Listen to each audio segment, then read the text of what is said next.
What's up, guys? Welcome back to the Team Solemn Circus live video. To the left side here, we have Swordsoul going up against Ragnaraika Traptrix here on the right side. An interesting deck that has gotten support out of the recent set. You know, Traptrix being a pretty decent choose to honestly play this format. A lot of the most common hand traps don't really hurt them that much, and being able to play like a little bit more of a link climb with the Ragnaraikas helps you out a lot. But we're already seeing the Swordsoul player choosing to go first here, winning the die roll, summoning out a copy of the Vishuddha, linking away into a monk. And unfortunately, you know, with the Swordsoul deck, a lot of it is very unfair. You know, Mogi obviously is a really good normal summon, but it gets hit with a lot of cards like we're going to see here, getting hit with that copy of the Veiler on the Taya, and just passing turn on this with one sack card here. You know, hopefully that is a blackout there, or else they're going to be in very big trouble. We do see a set, and then we're going to be activating a copy of Holotea, and we're going to discard another copy of the Holotea in the hand to summon herself out. We can now use it to link away into the copy of the Sarah if we need to be. And then we might see another copy of something like an Ragnaraika being activated here. And so what's really cool with the Traptrix alongside the Ragnaraika cards is that you don't actually have to go into your Ragnaraika. Did we just see an Imperm on the Sarah? Oh no, not Imperm on Sarah here. That's crazy. We see an Imperm on the Sarah on the activation of the Ragnaraikampa, and then Sarah's going to be able to trigger summon out a monster here. So, you know, we're seeing firsthand still people not reading the Sarah after all these years. That's crazy to me. What the heck?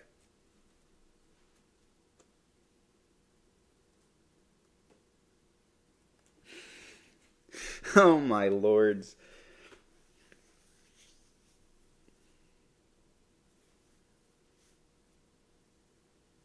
So we're going to be seeing the copy of the Pudica summon out here, which is going to be banishing the Taya there. It also looks like we have a Ragnaraika monster in the hand. We can go just for a copy of What's-Her-Face, or Fleesia, which did come out in the Rarity Collection too, which is quite nice. You know, a little bit of a bump there. I believe Rarity Collection 2 is coming out probably today, actually, at non-OTS stores. So we're going to be linking away into a copy of the Jasmine here. You know, a nice little link between the plants and then insects. And, of course, I think Sarah is a plant, which we can summon out a copy of now. We can normal summon out the copy of the Ragnaraika guy. Then we're going to be linking away into the Ragnaraika, and then we're going to be activating the effect to bring back with a copy of Pudica. And then Pudica will be able to activate here, summoning out, or, my bad, the link's going to activate here to summon out the copy of an Evil Seed. Okay. And then we can search for two of the Ragnarika cards here, being the spell and then a monster. I'm not very familiar with these cards. I saw a little bit more of the Ogadic combos, but Ragnarika is kind of a cool little mesh that you can mix together a bunch of decks. We're going to see them summon out the Swordsman guy. Then we're going to link up into, I'm assuming, the Link 3 here, the green one, which, like, the deck can easily OTK too, which is kind of crazy. We're going to be banishing the Sarah and then the copy of the Evil Seed to summon out from the deck, or search for the trap, I guess. This is kind of like their own little blackout of sorts. I really like that design, you know, giving a deck kind of a disruption in the form of a back row. I prefer, really, I like when you have like mixed different kinds. We're going to be seeing the Link put it back to the deck and then being able to summon itself out.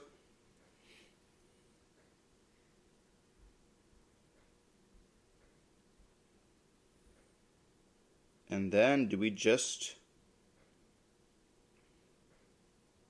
link away into a bigger one here? This is for Bangalancer now. Good old Balenciagas. We're going to be seeing the monster, banish the Ragnaraikampa to summon itself out. And then we can link up once again here.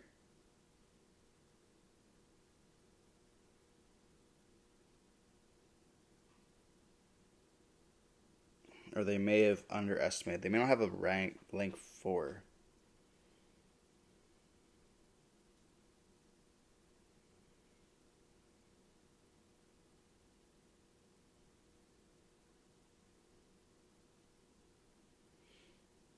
We're going to see them activate here the Evil Seed spell.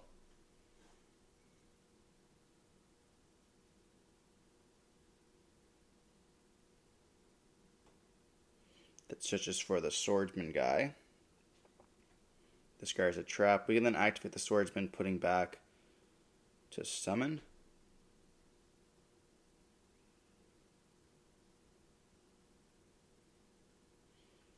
Okay, so now we have the materials for the rank 5.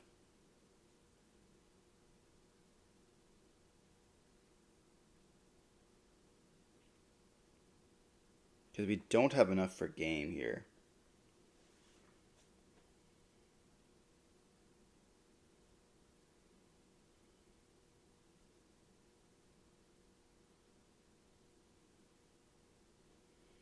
You know, it would be funny if they kept Nib in the hand too for this. That'd be kind of funny. But I'm not too sure. We have only saw like one imperm. I don't know what the other cards in hand is. They might be tennies, but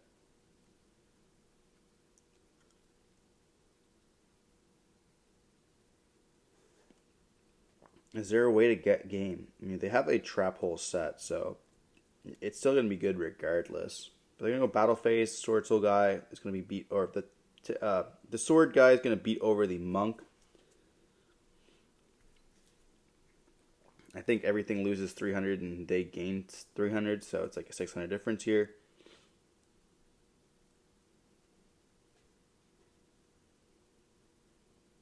And then we're going to see everybody attack,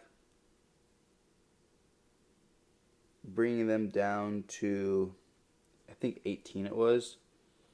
They're going to link away into the link 5 here.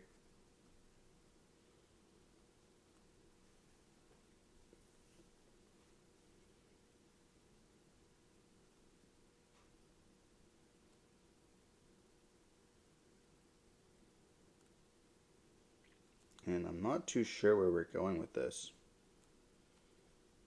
Just going to pass turn on that, okay. And then they can send out one other banish, which they're going to be summoning out the copy of Ty here, which is pretty nice, you know, being able to summon it back out. But we do hit that with a Floodgate. It is special summon, it does not return to the field because you can special summon one of yours. So kind of important to do it. But we do now have the effect of the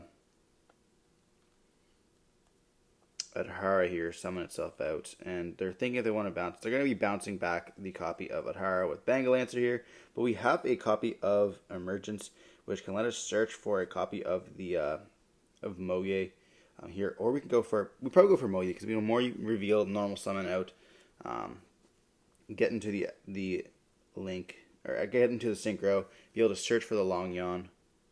Huh? Why are we doing this?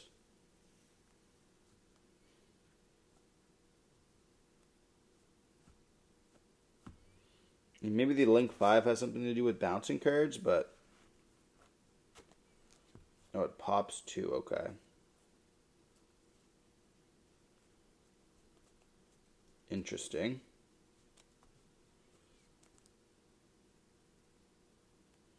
So we're going to pitch by summoning it, so we had another copy of it, but we do have the trap, summon out the Pudica, and then Pudica's going to... Oh, that's crazy! Holotai can then banish itself to summon out the Pudica. Pudica can then banish the copy of Long Young here. And we can't put the token over it. Or we can't put a copy of Typhon over the token here. It's just not game mechanics. You can't overlay with a token. But we do add back the copy of Vashuda. Then we activate Vashuda here.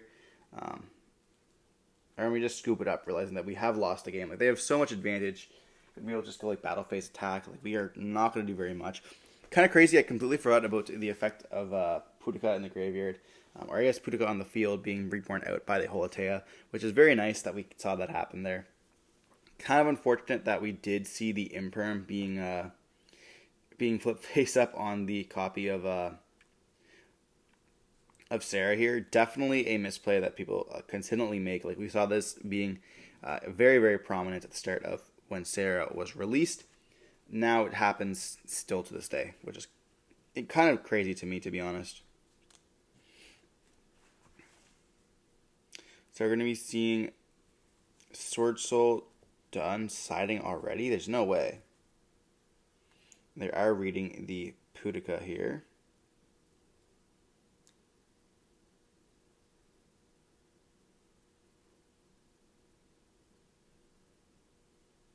I'm pretty sure it is Pudica. I could be completely wrong.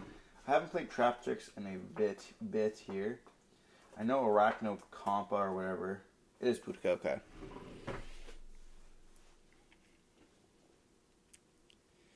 But we see them shuffle it up. It definitely is a cool deck. But I mean, when you played Swordsoul for so long, you definitely get to learn your lines pretty quickly. We're going to be seeing Swordsoul started off first. Once again, we do see a Cobble the Grave in the hand this time, so you're going to be able to kind of dodge those hand traps. But we're going to be seeing the Emergence activate here, letting us search for a copy of Longyon. Okay, so already maybe having the Moye. What is really cool about this is that, you know, when you're playing against a deck like this, what do you kind of do to, you know, you don't want to go for a Protos because it doesn't really get you anywhere. But we see them go for Longyon and the Taya combo once again here. So having Taya is kind of crazy. We're going to go for the Sinister and then going for the Chijiao here. And we do get the dump with the not the Moye, but the Taya here. Dumping the copy of Ashina. We could have made a token, or I guess we could have modulated the token there with the copy of Emergence, but it wouldn't let us anything. I don't think I play any 9s. That's really good. We're going to search for a Blackout here, and then we are going to be setting 2 cards and passing on this. Well, we see Sinister, Sinister, a Blackout, and then, well, I guess we can just go evenly matched. That's a card. Yeah, so evenly matched is going to be getting rid of the field here. Kind of crazy, to be honest. Now there is no battle phase where Sinister is most likely safe. But choosing to keep the Sinister here, so wanting that banish to burn at least for 24 might be kind of the play here. But we're going to be seeing Murmello being summoned, searching for a Floodgate.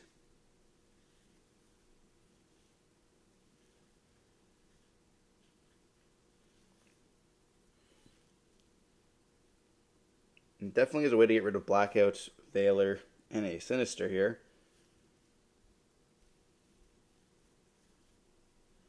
We're going to see the effect summon up the Evil Steed here by discarding the copy of the Swordsman.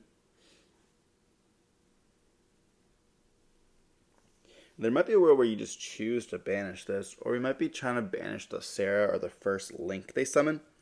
That could be another possibility here. Being able to double search is kind of nice. I feel like I just want to stop them from Link summoning, but I guess you don't want to ban, like you can't banish the Murmello, so they'll always be able to get away to Sarah. And Sarah does so much for them, so I understand that maybe just wanting to banish that instead. You're still not negating the effect of search, so it's like, eh. And with the continuous, it's like, it's still a, it's still a spell, so they can just activate it there. I don't know what they banished. They banished a trap. But we're going to be choosing to banish that here. You know, it's going to stop the effect like I was trying to tell you because it is a continuous spell.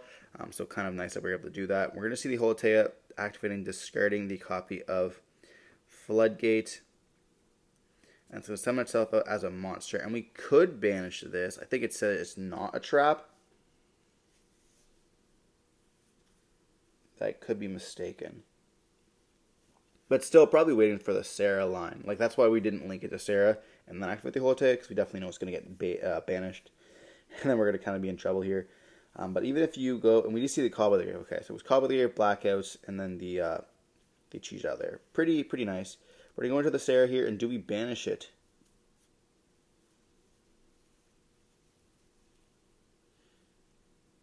I feel like you're kind of forced to, right? No, they're not going to banish. They're going to link away for the Jasmine here. Maybe we were waiting. So we are going to be seeing this get banished. Okay, maybe we're waiting for them to continue. But we do see a little bit of an extender by the Swordsman guy, summoning it out by putting the Jasmine back into the extra deck. And we link away up for the Link 2 here of the Ragnaraikas. which I think can bring one back out from the graveyard.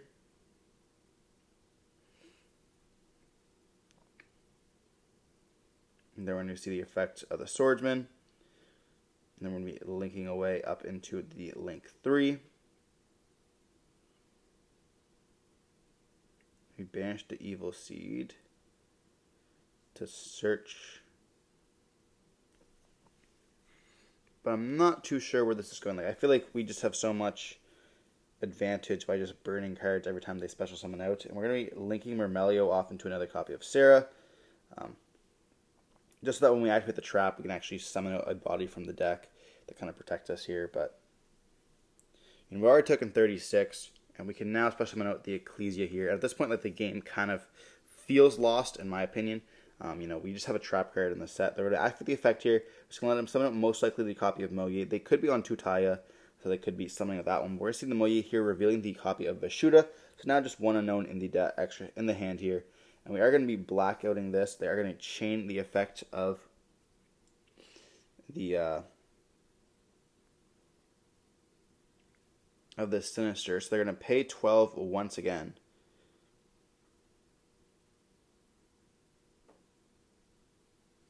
They'll be able to Sarah here.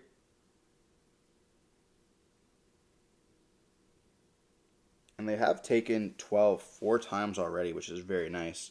And then we're going to be seeing the effect of Dionea set, and then Sarah will be able to reset as well. Or Sarah will be able to set from the deck, I should say.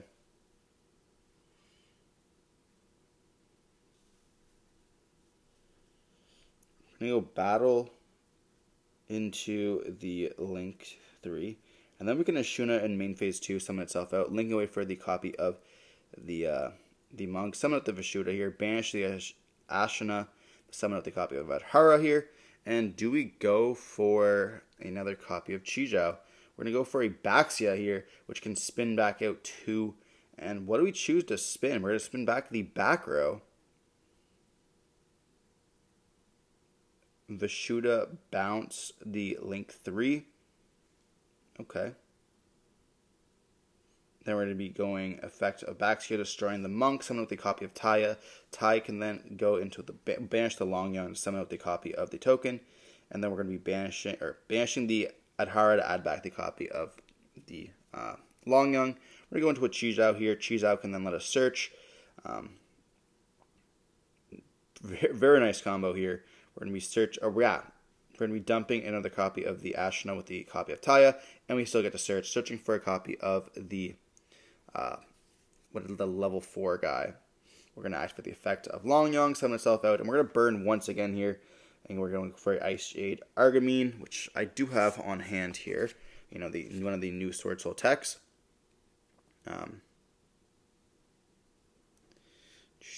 You can just banish everything, I guess, if they activate something, which is pretty nice, but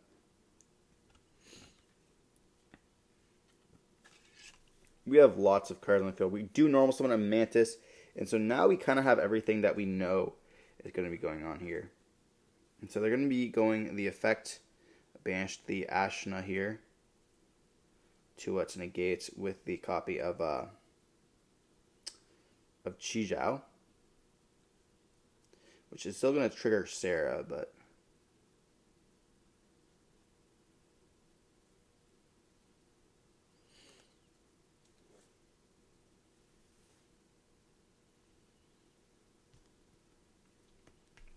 the question is, like, Sarah's going to set a Holatea, but we kind of have to be careful, because if we...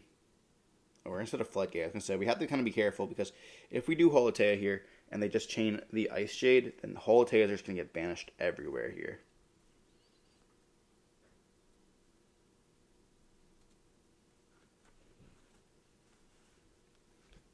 So they're reading the Ice Jade card. Definitely a good card to read. I don't know if they're playing Typhon. We could see a Typhon angle, maybe. We do see a Baguska here, okay. So they're going to go for a Baguska.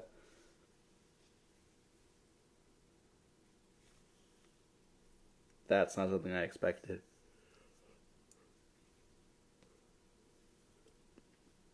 You're going to see Baguska being activated here, turning them all into defense.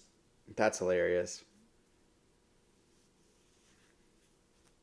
Then we're going to go Holotea here. That's going to summon out the copy of Mermelio.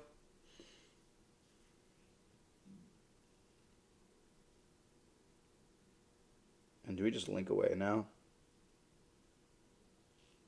They're just going to pass turn on this. And do they have a way to beat it is the question.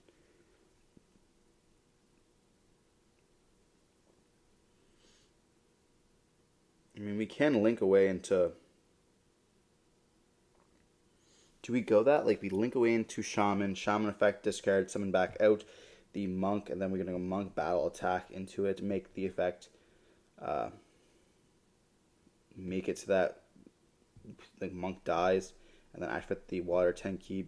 Bring back out, destroy the copy of Baguska. And then... we just can get game that way. I'm going to go Emergency here. Search for the copy of the Adhara. Adhara, we're going to activate the effect of the Shaman, discarding the copy of Adhara to bring back out the Monk. I feel like that's exactly what we are going to be doing. We don't have a Vashuda in the graveyard, I don't think. Yeah, so we can't activate the Adhara to add back the Vashuda. And then Vashuda is going to activate its effects.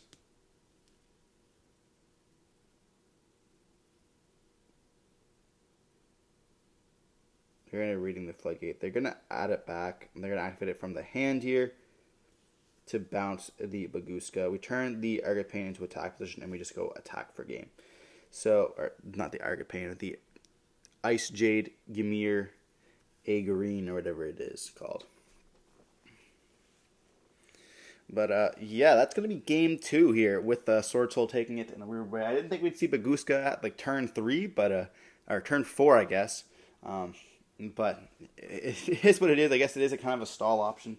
We did see a breaking of boards of sorts from both sides, you know, going evenly matched, getting rid of those 3 cards. But just leaving that copy of Sinister on the field and just burning, like, at every time they could. You know, we saw the burn for 12, then the burn for 24, then another burn for 12. And if we could have kept that onto the field, we could have probably seen a burn for more. You know, maybe even a burn for game. But they found the way to out that extremely quickly and able to survive in that sorts.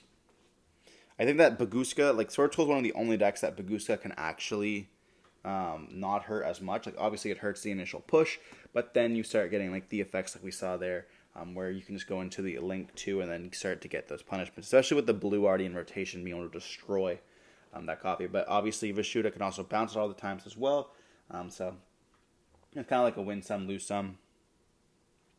But we are going to be diving on into Game 3 here with the Ragnaraika deck choosing to go first.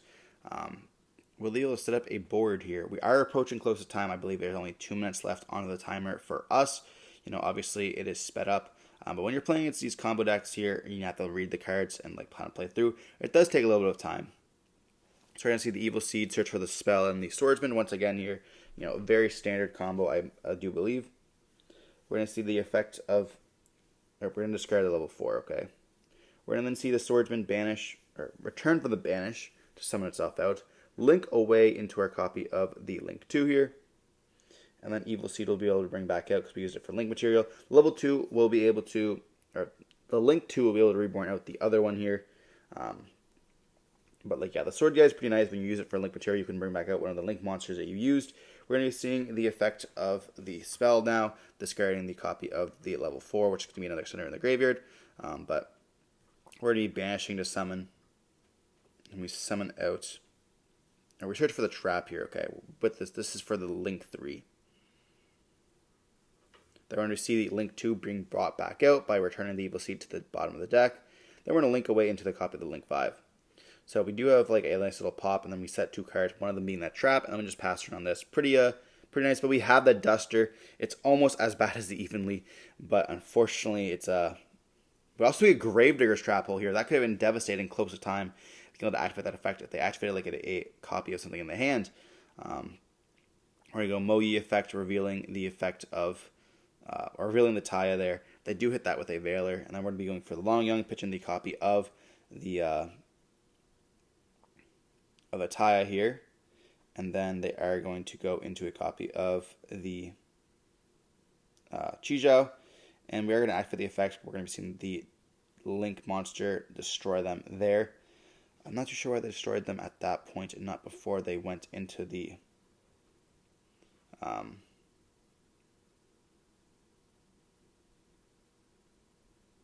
the body here. We're going to be normal summoning out the Taya here. Then we activate the effect to bounce back. And then that'll be able to go battle phase there. And we are going to be seeing them attack for game here. That is, time gets called immediately, which is like super bad. They go like effect and then go battle phase. But that's super unfortunate. We see like a little bit of a speedy play there. And they had a blackout as well. So like, they would have been able to set it and kind of like con for a play. I don't know how they normal summoned the Taya the second time. I could be mistaken in the way that Moe was summoned onto the field. But we see the Swordsoul player end up taking the game in the game 3 into time by bouncing that Typhon very quickly, bouncing with Typhon very quickly in this going battle. Not the greatest end of gameplay. I wish that 10 less time didn't exist so we could see some of the better games like we saw in the game 3 here. But unfortunately, you guys, that's just kind of how the game rolls with the high sacking of evenly and then Harpies as well, and for those long combo decks. Regardless, hope you enjoyed watching the video. Don't forget to like, comment, subscribe to see more content like this. Stay safe. Peace.